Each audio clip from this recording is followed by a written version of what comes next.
My world, it moves so fast today. The past, it seems so far away. And life squeezes so tight that I can't breathe. And every time I try to be what someone else has thought of me, so caught up, I wasn't able to achieve. But deep in my heart, the answer, it wasn't me. And I made up my mind to define my own destiny.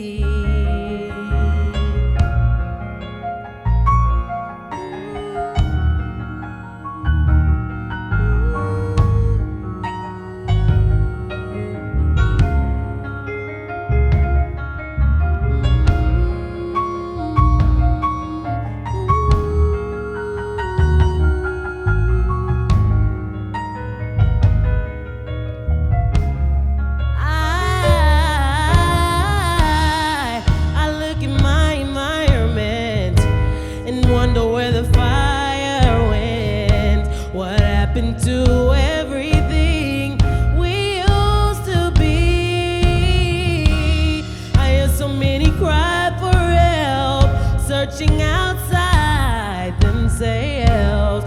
Now I know His strength is within me.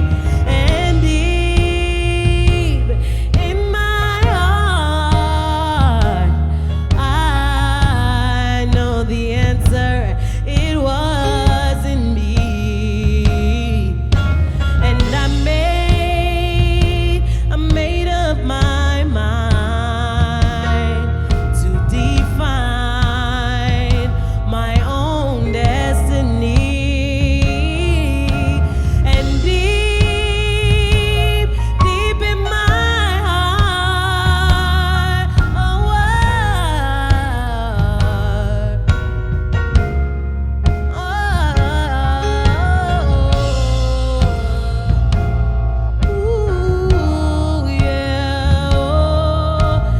deep in my heart, yes, deep.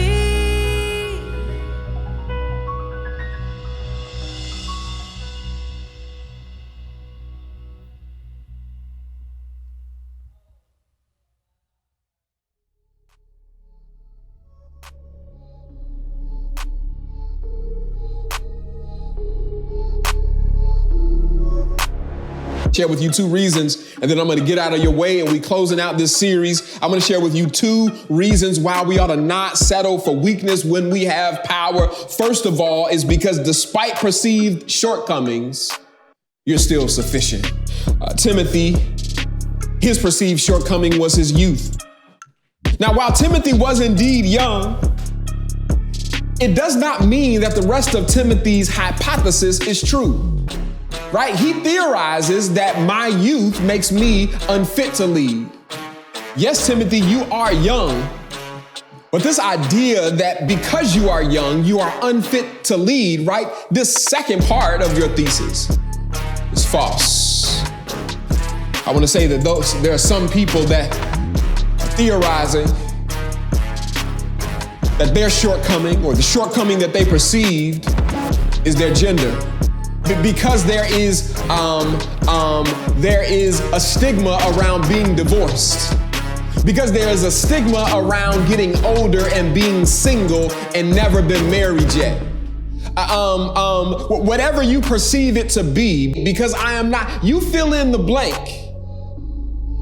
Whatever your perceived shortcoming is, does not mean that you are not sufficient. That is what we see here in the text. That is what we see that Paul telling Timothy, that despite what you may internalize about yourself, the reality is that does not preclude you from being able to do what it is that God called you to do, is what Paul is telling Timothy. Let me say to you secondly and finally, the reason that You ought to not settle for weakness when you have power. It's because fear will mess up your flame. What Paul is effectively saying to Timothy is, look, God has placed something within you. But here's what I need you to be careful of. If you are not careful, timidity will cause your flame to turn into a mere flicker, die, and go out. God does not need an abusive, messed up, toxic relationship in order to make you into a better Christian. No. The reality is we have given up too much of our power. When we look up, our confidence is gone. Our fire is gone. Our flame is gone. It's died down to a flicker. And what has caused this? Fear. Timidity. Let me say to you that you will not be able to leverage power and timidity at the same time. You will not be able to be all that God wants you to be, called you to be, has made the possibility for you to be. You will not be able to be that as long as you invest in fear and timidity.